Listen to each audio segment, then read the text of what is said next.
नमस्कार, म शोभिता गौतम। हिजो कानुन न्याय तथा संसदीय मामिला मन्त्रालयबाट हामीले एउटा महत्त्वपूर्ण निर्णय गरेका छौँ।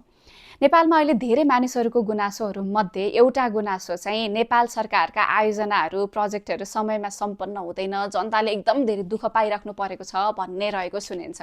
यसो हामीले बाटोतिर हेऱ्यौँ भने पनि नेपाल गभर्मेन्टको प्रोजेक्टहरू निकै समयसम्म चाहिँ त्यो सम्पन्न नभएको हामीले देखिरहेका हुन्छौँ। अब एकातिर प्रोजेक्ट सम्पन्न नभएको कारणले जनताले दुःख पाउने पाटो त छँदै नै छ, तर सँगसँगै त्यो प्रोजेक्ट समयमा सम्पन्न नभएको कारणले गर्दाखेरि त्यो प्रोजेक्टको कस्ट पनि बढ्छ र देशलाई आर्थिक भार पनि परिरहेको हुन्छ।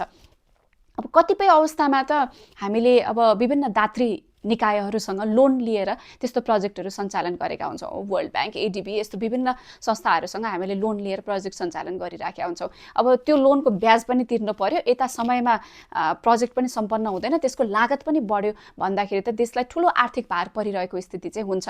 अब यो समस्या मुद्दा मामिला परेकै कारणले गर्दाखेरि भइरहेको छ भनेदेखि त मुद्दा मामिला कसरी फास्ट ट्र्याकमा टुङ्ग्याउने भन्ने विषय हाम्रो चासोको विषय रह्यो।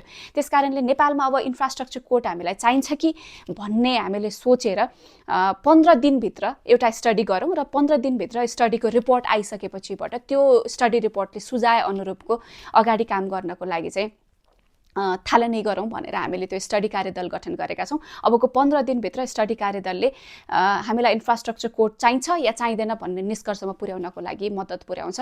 यदि अब संविधानले विशिष्टीकृत अदालत गठन गर्न सक्ने प्रावधान राखेको छ, हामीलाई इन्फ्रास्ट्रक्चर कोड चाहियो भने पनि हामीले गठन गर्न सक्ने भयौँ। यदि स्टडी कमिटीले इन्फ्रास्ट्रक्चर कोड चाहिँदैन, एउटा रेगुलर इजलासहरूबाट पनि यो समाधान गर्न सकिने रहेछ भन्ने कुराको निष्कर्ष निकाल्यो भने त्यो पनि गर्न सकिने भयो।